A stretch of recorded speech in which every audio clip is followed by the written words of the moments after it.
సంవత్సరాల తరబడి ఎన్ని మందులు వాడినా మీ మోకాల నొప్పులు తగ్గట్లేదా? ప్రాణ పెయిన్ క్లినిక్ లో అత్యాధునిక చికిత్స. గ్రామాల అభివృద్ధి దేశాభివృద్ధి అని నమ్మిన జనసేనాని పవన్ కళ్యాణ్ ఆ దిశగా అడుగులు వేస్తున్నారు.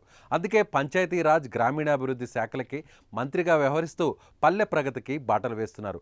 బడుగు బలహీన వర్గాల సంక్షేమానికి పవన్ తీసుకుంటున్న నిర్ణయాలు సత్ఫలితాలను ఇస్తున్నాయి.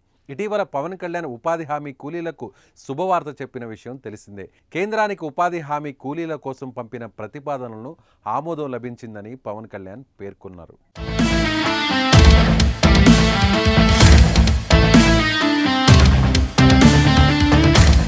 కేంద్రానికి రాష్ట్ర ప్రభుత్వం పంపిన ప్రతిపాదన మేరకు 2024-25 ఆర్థిక సంవత్సరానికి గాను లేబర్ బడ్జెట్ను 21.50 కోట్ల పని దినాలకు పెంచడానికి కేంద్రం అంగీకరించిందన్నారు. తాజాగా మరో శుభవార్త చెప్పారు పవన్ కళ్యాణ్. తన విజ్ఞప్తి మేరకు కేంద్రం ఇప్పటి వరకు కూలీలకు చెల్లించాల్సిన బకాయిలను విడుదల చేసిందని అన్నారు.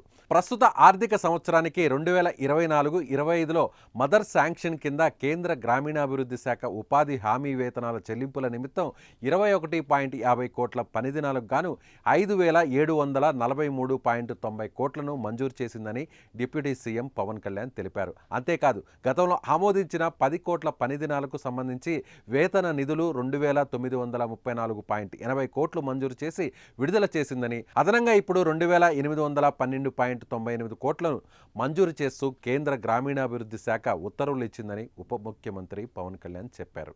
ఇప్పటి వరకు ఈ ఆర్థిక సంవత్సరంలో 2,809 కోట్లు రోజువారీ వేతన ఎఫ్టీఓల అప్లోడ్ ఆధారంగా నేరుగా వేతనదారుల ఖాతాలకు జమ అయ్యాయన్నారు. మిగిలిన మొత్తాలు కూడా ఎలాంటి ఇబ్బంది లేకుండా త్వరలోనే వేతనదారుల ఖాతాలకు జమ అవుతాయని పవన్ కళ్యాణ్ తెలిపారు. మోడీకి పవన్ కళ్యాణ్ ఉపాధి హామీ నిధుల సత్వర విడుదలకు చేసిన విజ్ఞప్తితో కేంద్రం ఈ నిధుల విడుదల చేసింది. దీంతో ఉపాధి హామీ కూలీలకు రావాల్సిన డబ్బులు అందడమే కాకుండా వారికి పని దినాలు కూడా పెరగనున్నాయి. పని దినాలు పెరగడంతో గ్రామాల్లో వలసలు నివారించడం సాధ్యం అవుతుంది. ఈ రకంగా పల్లె ప్రగతికి డిప్యూటీ సీఎం పవన్ కళ్యాణ్ బాటలు వేస్తున్నారు.